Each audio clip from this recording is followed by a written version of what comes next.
Hello, everybody. Hello and happy. Oh my goodness, look who joined us. Say hi, Minuet. You want to say hi? You say hi? Oh, the precious girl. Hello, happy Valentine's Day, Pushy. Isn't she cute? This is our rescue. We normally do senior rescues, but this little girl found us. Yeah, you can't go on there because you're gonna break it. But here, hold on. Here, go up here. Whoops, go up there. You want to go there? Yes. So that is our kitten. That is Minuet. Hi, Tia. Oh, I just saw you. She'll be in the background. Hopefully, she doesn't get in any trouble. I got my little flowers. I don't know. I tried to position them here so you could see they're already kind of wilting, but let me see. I love carnations. I know people talk trash about carnations, but I love them. I think they're such a happy little flower. So, and I didn't have any formal what do you call that? Vase. I used to have a million when we moved. They were all gone. And so now I'm like, oh, wait, I need a vase. So my husband got these for me. He had me pick them out at the store this weekend. And so anyway, hello. It's so good to see you. I know that there's people that are going to be watching this after, as is always the case. So let's just take a deep breath because I don't know about you, but this has been a really busy day, but I've had some anxiety today and I feel like I look like it. You have those days where you feel like you look disheveled. I feel like that today. I felt like that all day today, and I've been kind of like on edge with every noise and sound. And my husband is a huge noisemaker. He's a musician, so yeah. So he's gone now. But anyway, here we are. Hello. So I'm sitting here, I'm drinking my little fizzy drink. I'm calming down, but let's do 3 deep cleansing breaths together because I feel like I need it. Maybe you need it too. Okay, so close your eyes and just take 3 deep cleansing breaths in through the nose and just slowly exhale through the mouth.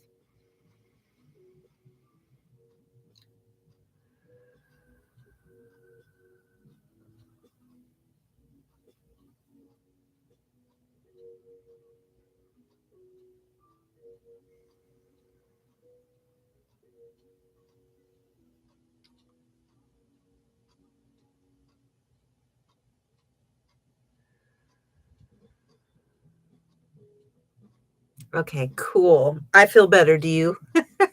I needed that. Okay. So update. I have a new course that's coming out. It's in the review process right now. So let me try and remember what the name of it is because I always, when I do a course, I have a name and then I tweak it through the whole time that I'm developing the course stuff because the course evolves. And also I'm always trying to get the right name for a course, and it's kind of like a little puzzle for me. So I have this process. So I think I settled on family estrangement or parental estrangement healing and social psychology practitioner. Boom, that's what it's called. It's a mouthful, but I also wanted it to be something that really showed the depth of the class because it's dealing with something that's really on the rise, and it's not that family estrangement hasn't been going on for a long time. We've had different I'm sorry, this music is distracting me. I thought I was gonna like it. Wait, give me 1 second. I put on laid back and that did not sound laid back to me. Give me 1 second, okay? I have pandem epidemic music. It all sounds not good. Oh my God, what's romantic? Hold on, we're gonna see what romantic is. Can you Okay, I'm gonna put it on and see what comes up. I don't know. Okay, it might be a little bit more mellow.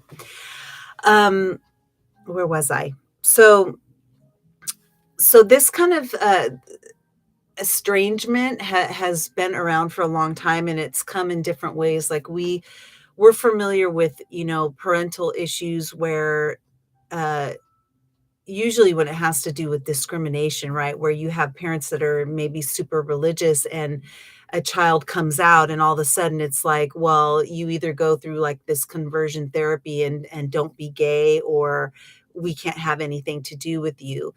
We hear stuff like that, and you could understand the child's going to walk away from that because they can't help being who they are, right? But there's a whole other level of family estrangement or parental in specific, because I'm really dealing with parents. And because I'm one, um, it's a really hard thing for a parent to go through. It's like grieving the death of a child because they've abandoned you. And the thing that's really crazy is that it's really difficult to even understand why they did it, because there's such a huge gap, generational gap, and sociology and technology also feeds into that. So the course that I did is really, really untangling how we got there. And of course, it's not exhaustive because there's just no way that I could uncover all of that. I've learned more and more all the time. But so what I'm doing with this lecture, this live class right now, is I'm really just giving you a section of it, but I'm doing it more loosely. But all this information is in the course. And I'm giving you kind of a preview of it here. And of course, it goes into more depth and stuff in the course because it's so unpacked. There's just so many levels to it. But I thought I would break down just the most basic question that happens with parents who have estranged kids. And it's one of the most traumatic things for parents, because they don't know how to answer it, and they feel like there's a stigma when they are asked a question about how is their child, or where are they, because they're not there at a family party or an event where you would expect them there. And what happens is the parent is filled with shame and guilt and embarrassment. And the shame is, you feel like as a parent you should be able to have a relationship with your child, and that has been taken away from you. So it kind of implies that something is wrong with you as a parent. um, the guilt that you feel because as a parent you feel like you should always be the one to be able to bridge a gap, but the power has been taken away from you to do that. Because as we know in healing, right, we can heal ourselves and we can change ourselves, but we can't change other people or their perspective or how they're looking at things, or even their willingness to communicate. We can't change that. So we have this weird feeling about that. And what was the other emotion? Embarrassment. I know personally, you're embarrassed, you're humiliated, that you are put in this position and you just don't know what to say, and so I've been through this myself, having to field those questions. And what was it, Christmas? I actually had another family member who confided in me some things that his daughter said to him, and basically cut him out. And he was going through that same feeling for the very first time, of feeling, you know, shame and embarrassment and guilt and confusion and not knowing what to do. So for people that are going through it, this is all you get it already because you've been through it. For people that are listening that have not been through it, I would say it's really good for you to pay attention and to take this course and really learn about it, because this topic is really building momentum because people are finally starting to talk about it. For a long time, it was even hard for me to figure out, how do I learn about this, because I didn't know the right words to use. And so I want to start with saying that, you going to come up? that the first thing that I found was called parental alienation. So parental alienation led me to parent estrangement. Tia, let me see what you said. I'm going through the same emotions with my son. Oh, okay. So thank you. Okay, so this is good to know that this is pertinent to you, but you're going to learn as a healer. She's like right behind me, like she wants me to move. She is literally pushing me forward because she wants me to get out of the way. Right before I started this, she sat down in my chair and she's like, I'm sitting here. You can see her tail. Oh, God, I don't want her to knock this over. I try not to limit where she can go because, oh, no, no, no. The more you do that, you're going to just knock it over, baby. You're going to knock it over. Cats. Sorry, my nose always starts running when I do this. Okay. So, sorry, distraction. She just wants to get into everything. It's like I always do senior rescue. And so she found me. I could not say no. And she's absolutely adorable, but she is a baby. And everything is play to her. And it's like, oh my God. Okay. So focus. So for people that, as a parent going through this, you are going to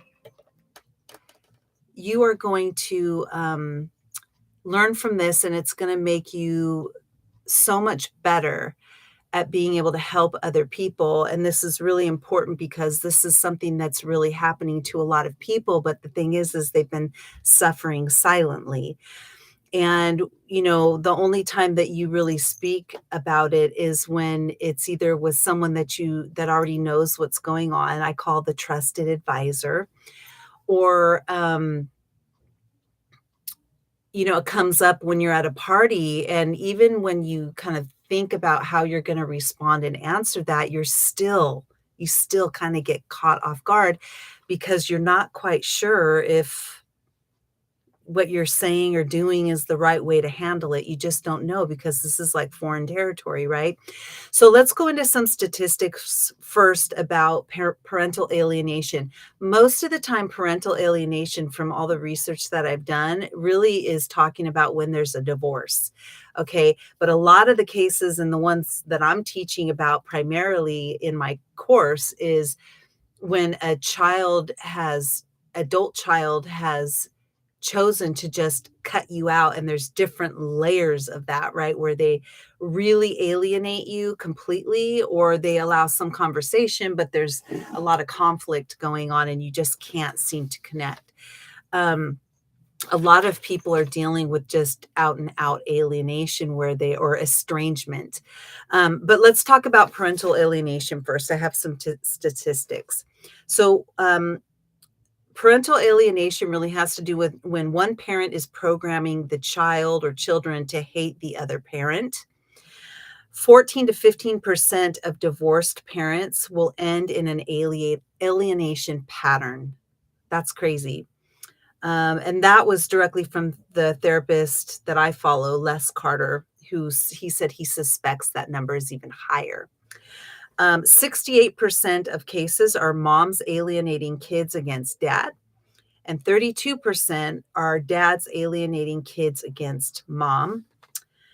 Battle lines are drawn, and the battlefield is the child's psyche.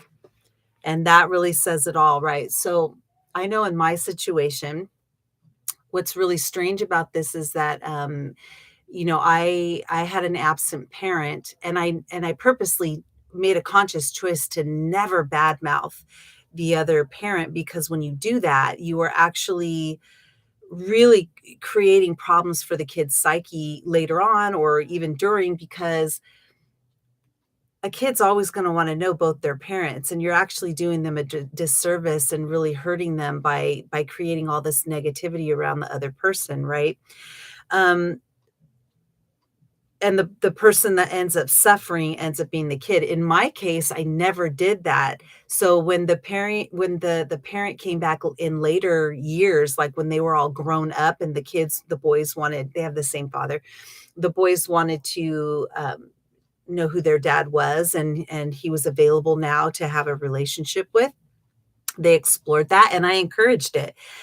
But what ended up happening was he did this parental alienation where he started feeding the boys a different story, and it was his mission was to turn the tides and in his mind to alienate me.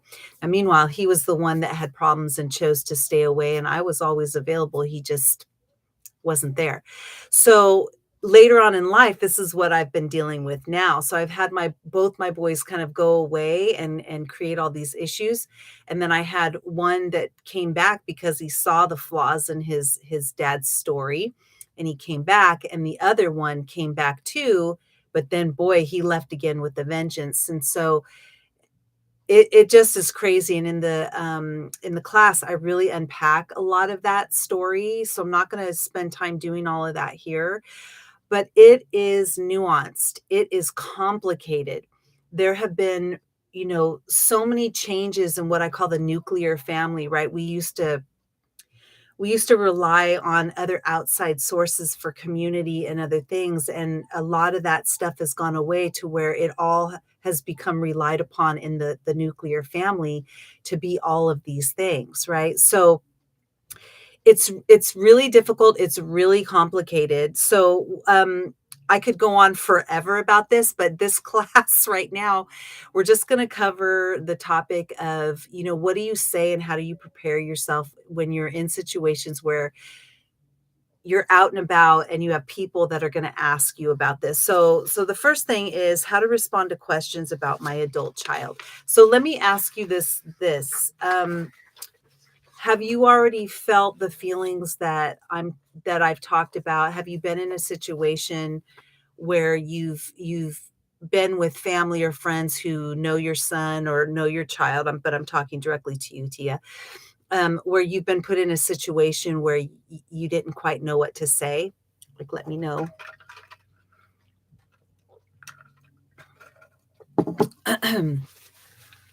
Yeah. Okay. Perfect. Yes, 100%. Okay. So there's really three different ways from, what I can gather is first, I want to empathize with you and tell you I know how painful this is. And no matter what your situation is, it's very painful. It's very confusing. It feels like you're suffering a little death. You feel also at times, depending on where you're at with it, it's completely normal to feel not only sad, but then have moments of anger because you spent your, at least 18 years of your life, but usually longer, with our children, um, dedicating yourself to caring for them.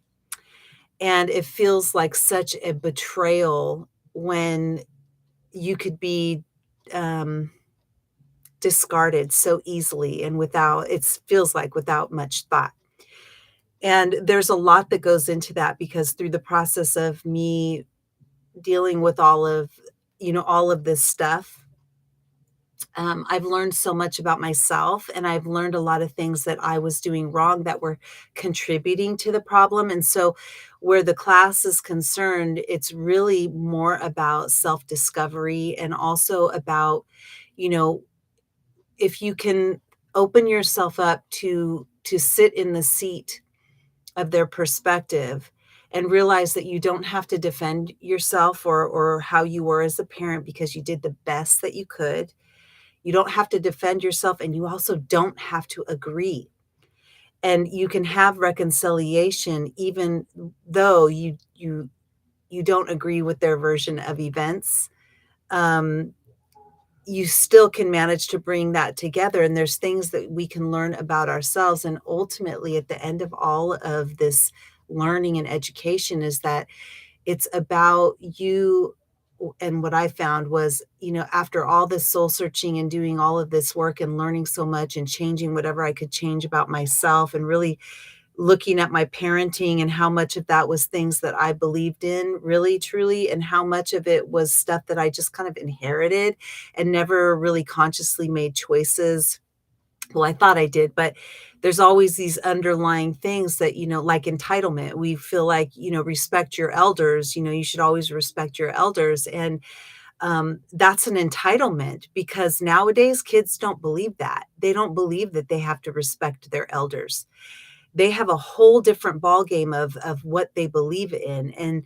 And all of that is really, really broken down into the class so that you get a clearer picture of why kids are doing what they're doing today. But at the end of it, I'm more concerned with the parent, and I'm more concerned with you realizing that you are more than just the role of a parent. You're more than that. And what I learned for myself at the end of all of this was that I found a greater love, and that greater love was me. Because I had been worried and focused so much on the kids and their experience and their life and what they were doing that I realized that I wasn't focusing on the fact that I had the right to be happy and to have a life. Regardless of whether or not they wanted to talk to me or see me, I had the right to be happy. And I had this newfound freedom that I hadn't had before because I was busy raising them. And I thought, my goodness, I've been spending so much of this time, in this tug of war. And I heard this thing that I really loved. It said, when you're in a tug of war with them, drop the rope because you don't need to be in that tug of war with them. What you need to do is love yourself. What you need to do is start living your own life and saying, you know what, I have the right to be happy. And you have the right to say, I did a great job if you did a great job. And that doesn't mean that you didn't make mistakes. That's okay. You can make mistakes. We all do. You know, we also don't have to be attuned to the moods of every single mood that they have. And we feel like this is part of the class too, that metrically, it's not a meritocracy. You don't have to metrically earn their love, minute by minute based on you being attuned to their moods. You can have boundaries too. And maybe one of your boundaries is you're not earning love that way.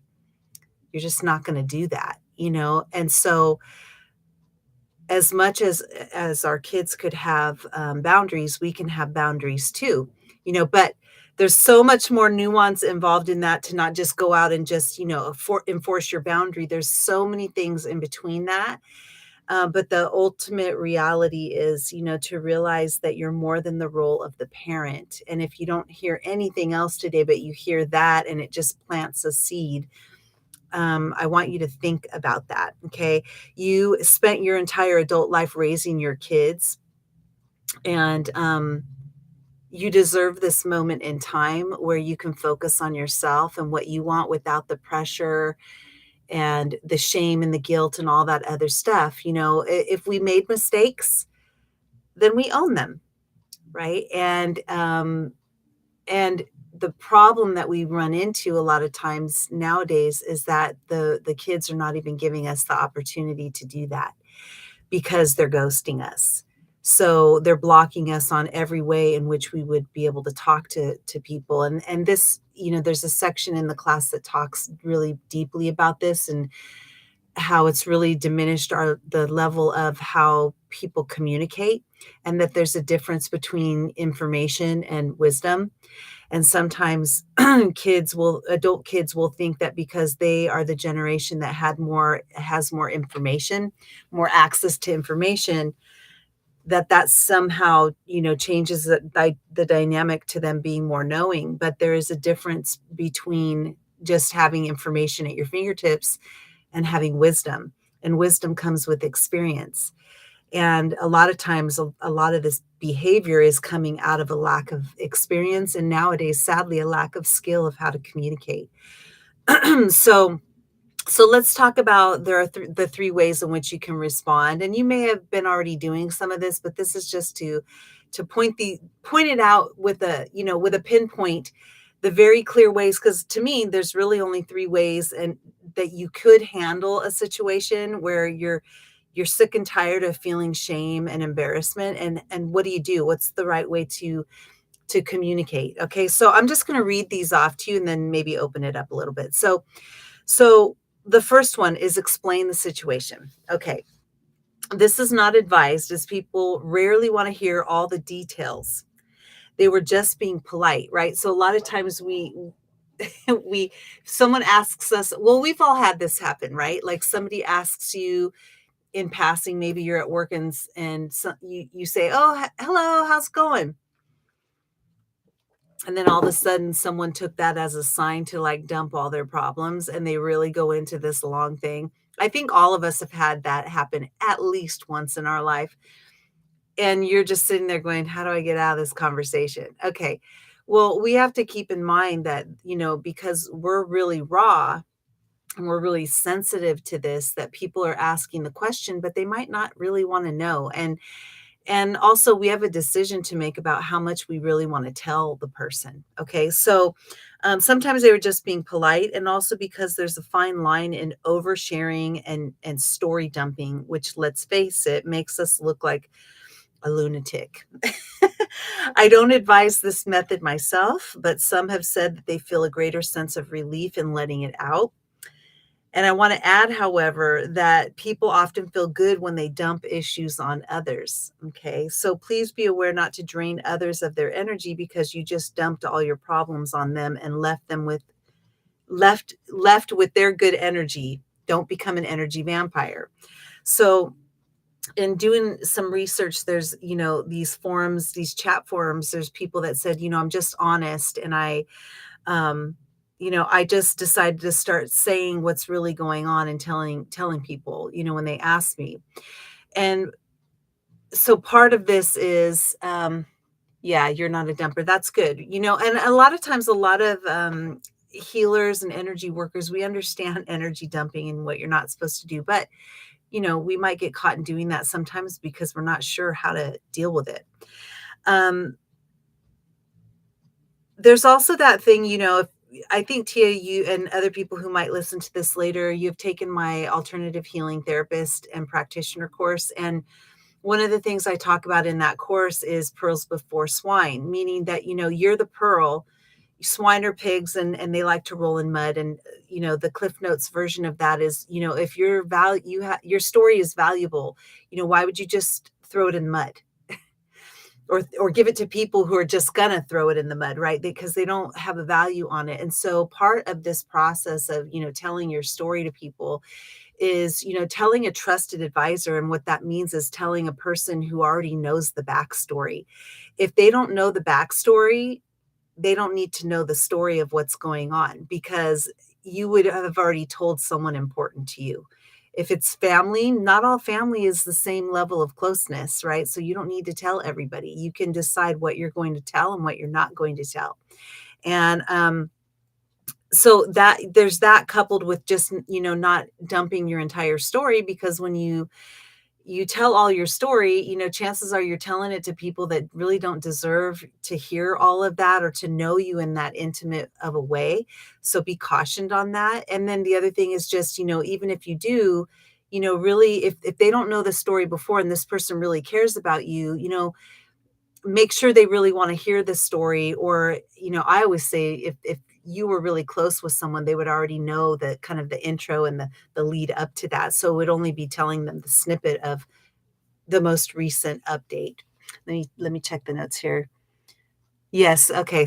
Yeah. The pearls before swine analogy is a really good one. It really paints a picture for people. Okay. So that's the first option, is you can explain your story.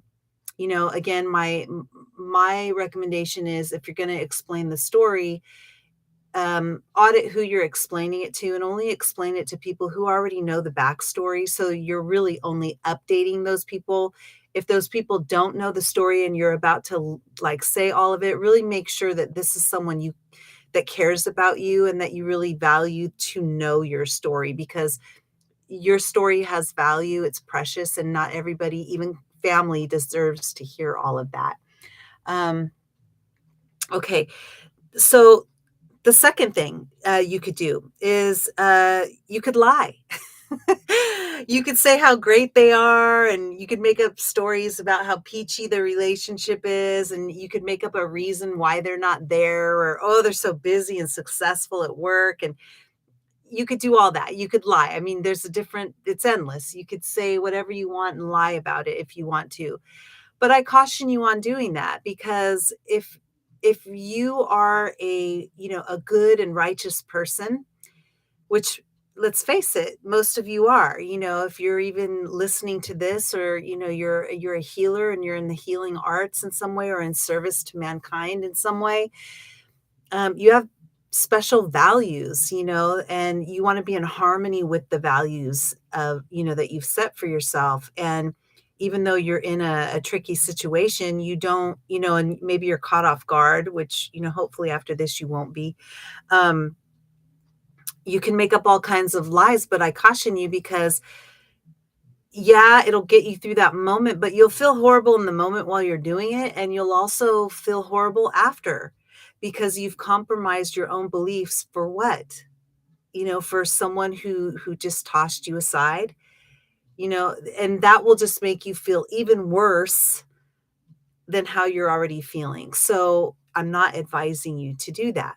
Right. And I think that if you become prepared, um, for it, and you kind of have criteria of like you do now, of who you're going to share it with and who you're not.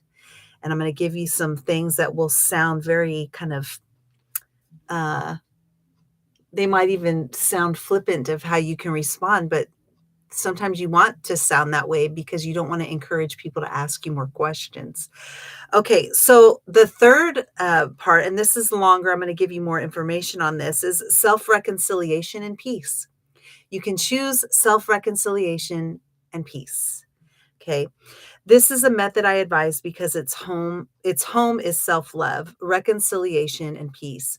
The reconciliation portion is not you with the child, but you with yourself. Okay.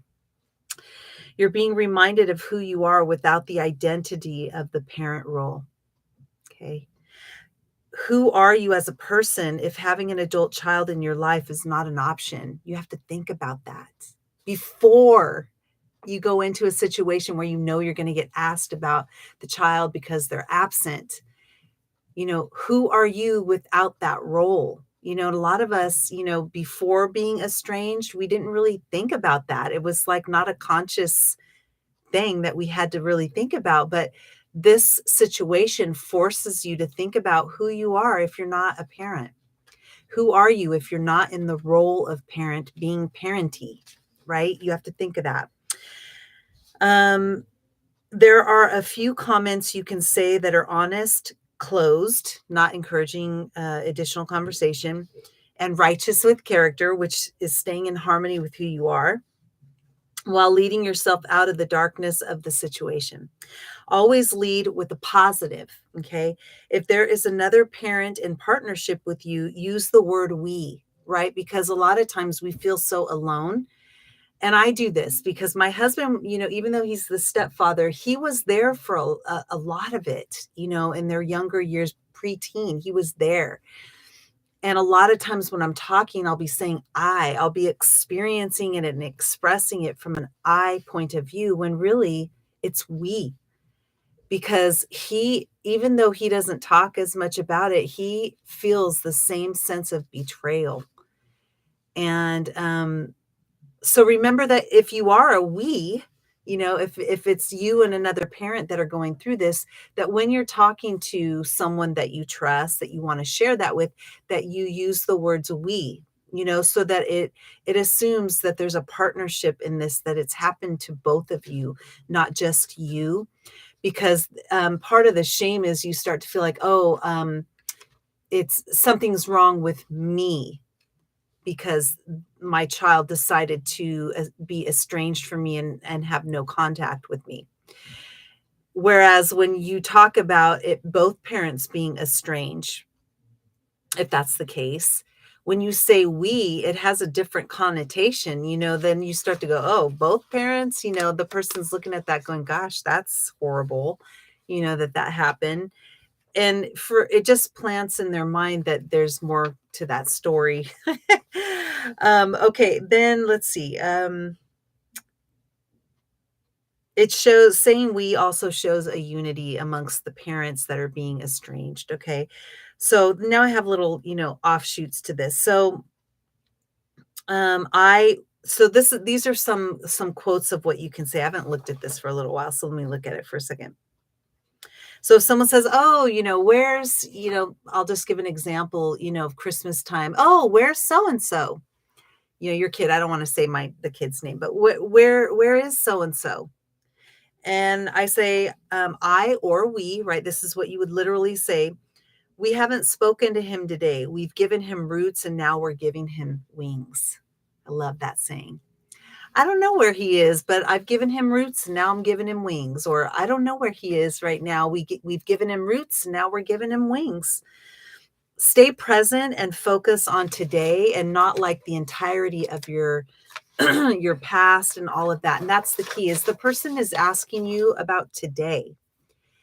So when we hear that, we know the floodgates of the history of it, but they're asking just right now. So all you have to answer is right now. Okay.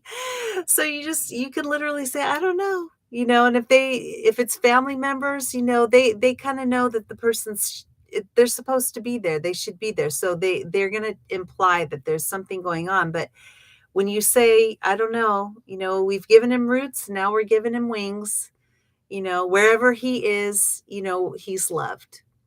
And one of the things I love to say is I'm holding, and this is in here too. I know I'm getting all out of order, which is totally fine. But one of the things that I love to say is wherever he is, I don't know what he's doing today, but wherever he is, I'm holding a space of love for him, or I'm holding a space of love for him for the day he can receive it.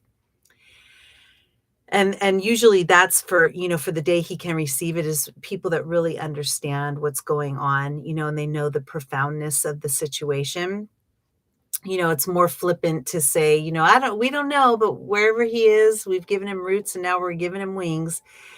And you can just say it nonchalantly like that and then move on. Maybe you walk away from that person to not encourage anything else, or you literally just say, but how are you doing? And you change the subject. That's a more casual way to say it and just move on. It's showing that you are more than the parent. You don't have to sit in shame or embarrassment because you didn't control this. You're not in control of whether or not you can see this child or not. They are. So there's no reason why you need to be embarrassed by that, because if it were up to you, you'd be trying, right? You would have some communication, but if they've cut you off completely, you can't control that. So why on earth should you be embarrassed by that? Because that's not up to you.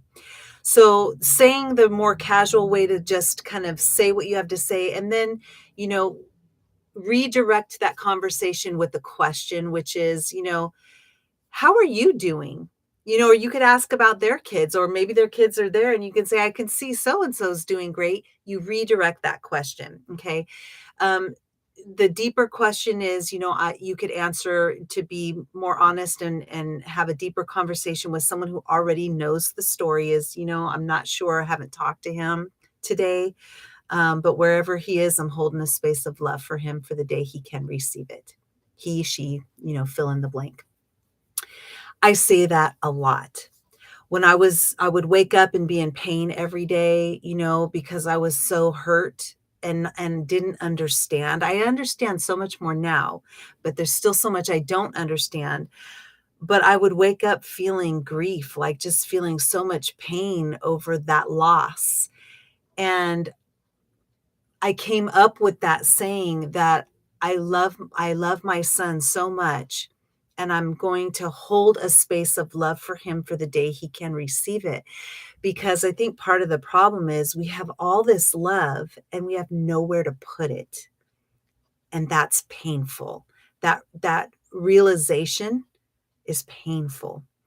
And that's why the reconciliation and the peace is all about you and what you do with that feeling. So you reconcile that feeling and you say, okay, I have all this love. I'm going to hold it for him. It's like this fictitious room or space in which you go, you recognize that day that you have all this love for him and you don't know where to put it. And you say, I'm going to put it in this space until the day he can receive it. And you feel as though you put it somewhere. And what that's also doing is putting this beautiful energy out into the universe, where instead of it being all about grief and pain, you've actually transmuted that feeling into something reconciliatory, and something that gives you a level of peace because you know that you actually did something with it. Okay, so it's really, really important to kind of learn these things.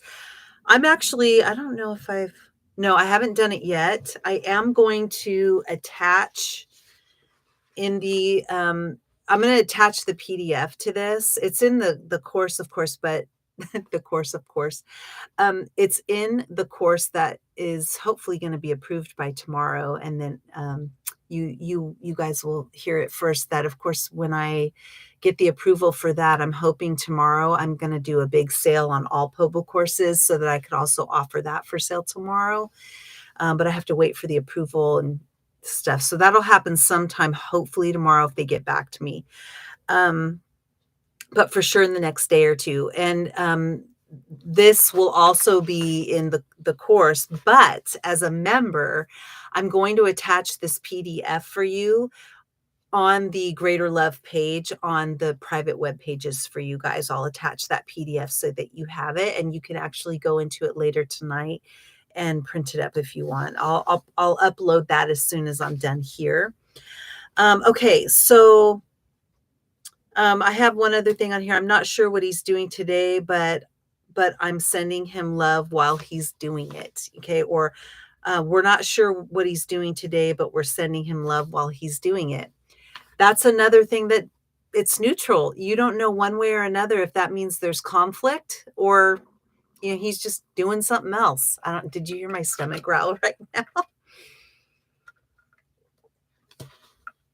Okay. So I'm going to get close to finishing up here. I just want to kind of end. Well, I'm going to read another letter to you too, because I just thought it was kind of shocking. It's more just juicy, reading this letter and being kind of surprised. And I'm not even going to say any more about this letter because I'm going to read it to you. But parents are just so accustomed to, 18 years of identifying with the role of the parent. And really now the goal is to regain your personal identity and stop focusing on what your role as parent is, and this is really going to help you, because if you have been really focused on just the conflict and trying to understand it, then you've been focused on your role as a parent. And I mean, it's natural for you to go through that process, but at a certain point when you don't have any more control over this because the child is not allowing any communication, you have to find a way to move on. And that's where that saying of, if you're in a tug of war, drop the rope. Because the more that you become this, you stay in this tug of war, the further out they get away from you. They don't want that. So I'm highly, highly recommending, especially, regardless, with you being in this situation and being estranged, there is so much that you need to understand, and you're going to get that in the class. It's such a profound class, and it's going to really open up a lot for you, where you can really learn as much as you can about yourself and learn statistics about the changes to family and statistics with the United States and other countries, and why, I'll just tell you this right now, that in the United States, we have twice as much conflict with our adult children than people around the world. That's a statistic, and it's directly related with the way that we raise our children and the things that are kind of baked into how we see our parental role. And that's part of the problem that's happening, mixed in with so many other social things that have changed that we just don't understand. So the class itself is really going to break all of that down, and you're going to come out of that class understanding so much more. Now, for people who are going through it, obviously it's great to take the class, because you need to know this information if you want to attempt to reconcile or change the dynamic of your relationship. And you can change the dynamic when you learn a lot of these things. For people that are healers, this is really important to learn because you're going to have clients or patients, depending on if you're like a licensed therapist or something like that. You're going to have people that are going to cross your path that are going through this, and you need to know how to instruct them, because whatever you think you know right now, you don't know anything. I thought I was a good mom. I thought I, was doing all the right things, and the world just changed. And I was like, whoa, what happened? I don't even know what happened. I can't even understand what is going on here. And it's because so much changed and I just didn't know it. So once we learn all these different things that are playing into and feeding into the problem, this growing problem with estrangement, we can kind of start figuring out how to maneuver through all of these nuances. And there's literally a section in there about, the nuances of being estranged. And I think there's like 2 different videos that talk about that and the detail of it. So I'm highly recommending that, not only for people going through it, but for people who are healers who are working with people in the service of people. This is something you're going to need to learn how to talk. And you want to make sure that you're giving them the most current information based on the facts today and not based on our understanding of being a parent. Because we may have gotten lucky by doing it our way, but other people maybe have done it our way and they're not so lucky. And so there's nuances that definitely will help repair or give you or people that you're treating the best chance of reconciliation. Okay, let me read this letter because this came from a family estrangement or parental estrangement group, and I like to look at the letters because it's interesting to read. And one of the things that I saw in this letter, and I caution in the class, is it is not a dumping ground. It is not a place to blame the adult child for everything. Parents are not always right. The kids are not always right, but they're not always wrong. There's estrangement that is from abuse, and sometimes that's the right thing for them to do. And in other cases, in a lot of cases, it's not the right thing for them to do, but they're doing it anyway, and there's reasons why. But in some of these letters, I could read them and I'm like, gosh, there's I could see why this kid estranged from them because of how they were talking. You could just see it where there's no personal,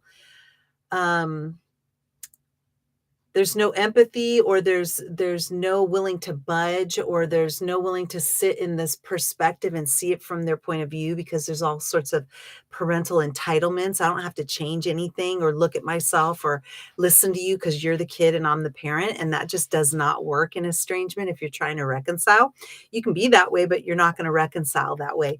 So I probably should have printed out the what is it called? The article. There was an article that was talking about parental. Oh, I think I did, but I'm not going to read it. It's my adult children cut me out of their life. The whys, how do I survive? All of that stuff, right? And then at the end of that, people could talk and leave letters and comments about their kids and all of that. Most of them were really heartbroken and really had no idea, and they had been estranged for years. Some of them didn't understand why.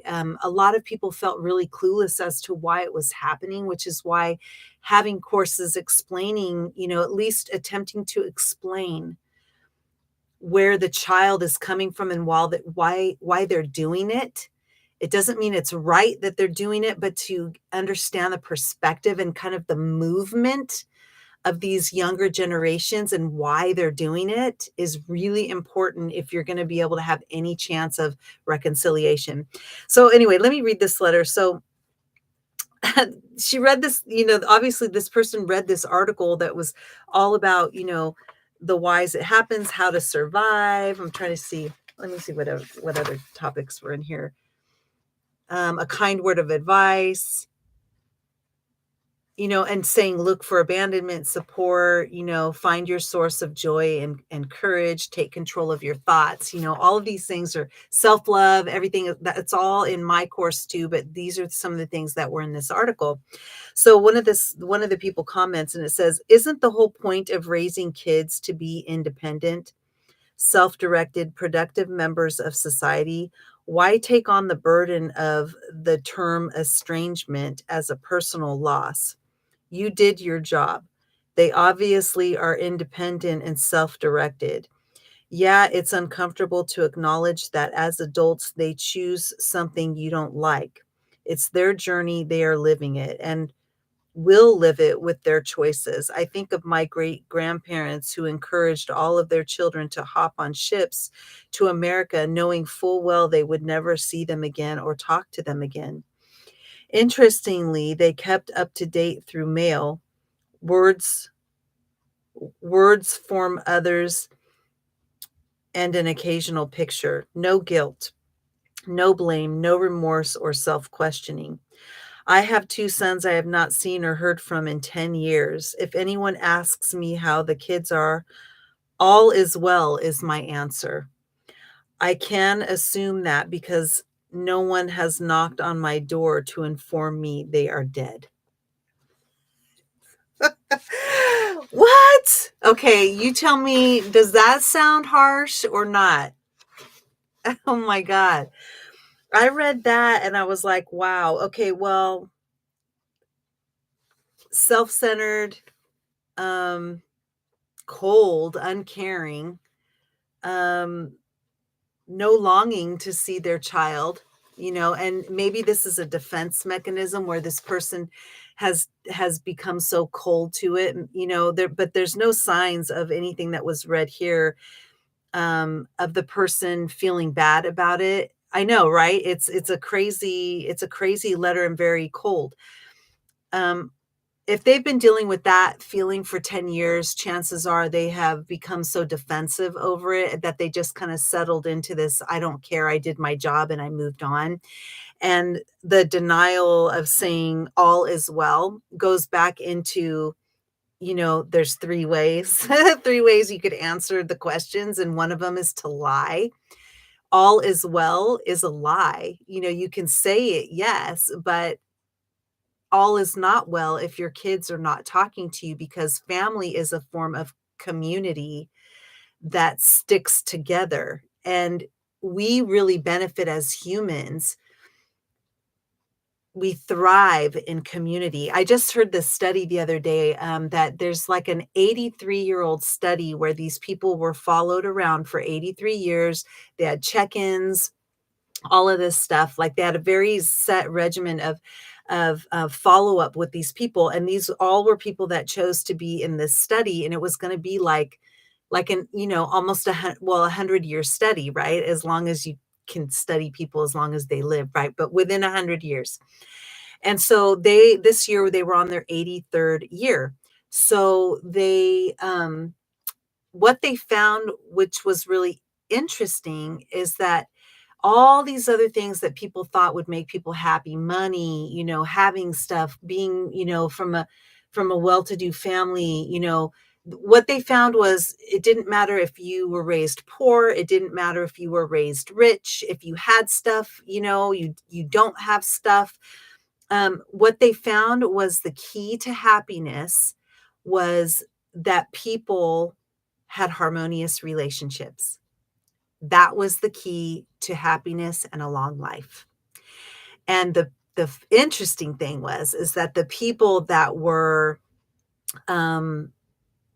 had the most money, like the richest person in the group, was found statistically through all their study to be the least happy person. So that and also the person that had the most moderate, made the least money and had the most moderate position, like nothing major, just a blue collar worker, was actually found to be the happiest because they had the closest bonds in the relationship. So, and this is done over, again, 83 years of studying these people, right? It's very interesting. So for this person in this letter, this is just denial and someone, putting up a guard and then having to live with that so that they come off very cold and callous. But I would ask them, why are they on a family estrangement page, right? If it didn't bother them, why are they in a chat? Why are they listening to estranged family topics or videos? Because this was based off a video and then there was an article attached to it. So clearly that they chose number two, which was to lie about it. And that's their kind of neutral way of saying all is well, and to get off that subject and just move on. But I don't think they're probably fooling anybody, because there's a kind of, just from reading this, you and I and whoever's going to be listening later could hear the coldness. You're not fooling anybody, right? Because when you hear a coldness in someone who hasn't seen their kids for 10 years and there's no sense of feeling about it whatsoever, all is not well. And I don't think people agree with that. Now, I'm going to read you the response because I thought this lady was so artful. She manages to answer every response, even these people that are crazy and blaming their kids. She always has this really wonderful response that was managed to not judge anybody and still get her point across. So this was her response. She said, hello. The person that left the letter was just initials KM. So she said, hello, KM. So many things you said are true. We have raised them to be independent, to find their own way and make choices for their path in life. At the same time, so many moms have trouble with distancing themselves from the pain and not being connected to their adult child as they choose to eliminate the mom from their life path.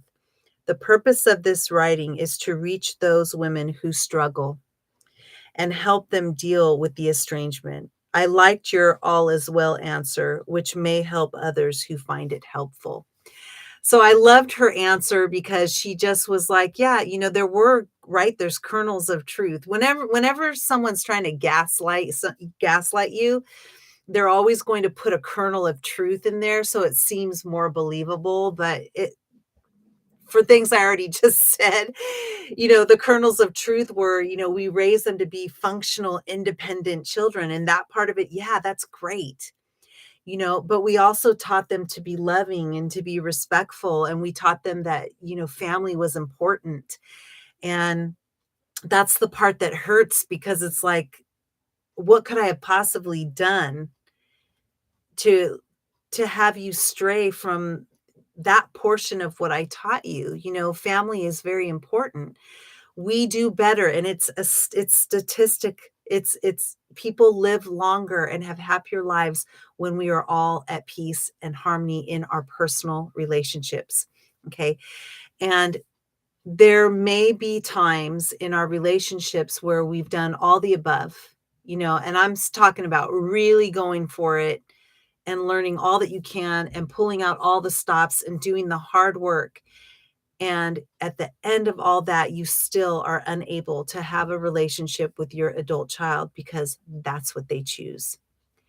But at the end of that, you will have known that you did the work, right? A lot of therapists liken parental estrangement to a divorce, and it's a power dynamic. One person doesn't want to get a divorce, the other one does. The person who has all the power is the one who is willing to walk away. And the person who has no power and has to adapt and make all the changes is the person who wants to keep it together. And in that way, it is parental estrangement is very much like a divorce, right? And you're the parent, you're the one who wants to stay together. And so you have to be the one to put yourself in the perspective of them, but you can't do that unless you learn all these other things that go into that. So the main thing today to walk away with is, learning what you say and how you can answer. The choices that you have, there are 3 choices that you have, and I choose the one which is peace and reconciliation and holding a space of love. And also with that, knowing that you are only going to say that to somebody who already understands what's going on. And to other people, you might just say, the more flippant answer and the neutral answer, and you're going to shift it back onto them to get away from that discussion. No pain, no shame. You don't need to feel that because you were a good parent, right? You're just a parent now who's working on reconciliation and doing what you can, all that you can to repair it. But the main thing that you are going to be focusing on now is loving yourself more and realizing that you are more than the role of the parent. Okay. So, oh my goodness, that was a lot. And here I am. I was worried, like, am I going to have enough to say? I always, I always worry that I'm going to go on live stream and I'm going to be like, oh, there's nothing to talk about. And that is just silly because, you guys know me. I talk. It's more the other direction, right? Where I have to reel it back in because I can go into a lot. And I even went into more than I really had planned on going into, but it just seemed like I needed to say some additional things. So I hope that this has helped you in some way. You're going to need to sit with all of this and, just sit with it. What I'm going to do when I get off of this live stream is I'm going to go onto your member pages and I'm going to upload the PDF for you. And then you can have that and print it out. It's everything that we just talked about, minus the letters and stuff like that. But it's going to have the ways, the 3 ways in which you can answer the questions, and it gives you a little more detail. Of course, I didn't read all of that to you, but that is there for you to kind of refresh and read over. And from there, I would highly recommend that all of you guys take the class that's going to be out soon. And of course, the special is going to be $9.99. Hopefully it'll be out tomorrow. So just pay attention to the social media feed and your email, because I'm going to email it out as I always do to everybody. Okay. So let me read this last message. So glad I came here today for this discussion. Great information. Thank you, Sufi. You're so welcome, Tia. I know that there's other people, but today was Valentine's Day, and I chose Valentine's Day on purpose. One, because my husband's working anyway and he's not here, but also because for people who are going through this, it's painful. And Valentine's Day tends to bring out our sad feelings about what's not going right in our relationships. And so I wanted to be a source of saying, being here and going, I love you. I love you. And look, this is for you. See? Happy Valentine's Day. Okay. So you are loved. And focus on the love relationships in your life and focus on the things that are working in your life right now, okay? Because we put so much time and energy on things that are not working. Focus on the relationships in our lives that are working and just stay focused on that. So anytime that you start feeling bad about yourself, I want you to hear me in your ears saying, focus on what's working, right? I hold a space of love for you for the day you can receive it. And then immediately say, what's working in my life? Oh, this healing stuff is working for me. I'm studying, I'm learning about myself. Maybe it's your job, maybe you're dating, maybe who knows? Maybe you're on a writing project or you're doing some creative things. Those things are working for you. And those are the things that you stay focused on. Okay. Once you give all that love and emotion and hold that space of love for them. And then you go right back into what's working in my life. That's what I'm focusing on. Okay, my loves, I will see you next time. I think the next 2 weeks we have a class back to back on Tuesday. I don't remember which one is which. I think meditation is next, but you'll have to check the schedule for that. But I will see you in the next class. I'm so excited that you came here, and everybody who's watching in replay, remember, you can always ask me questions any old time. Okay, I'll talk to you later. Bye-bye.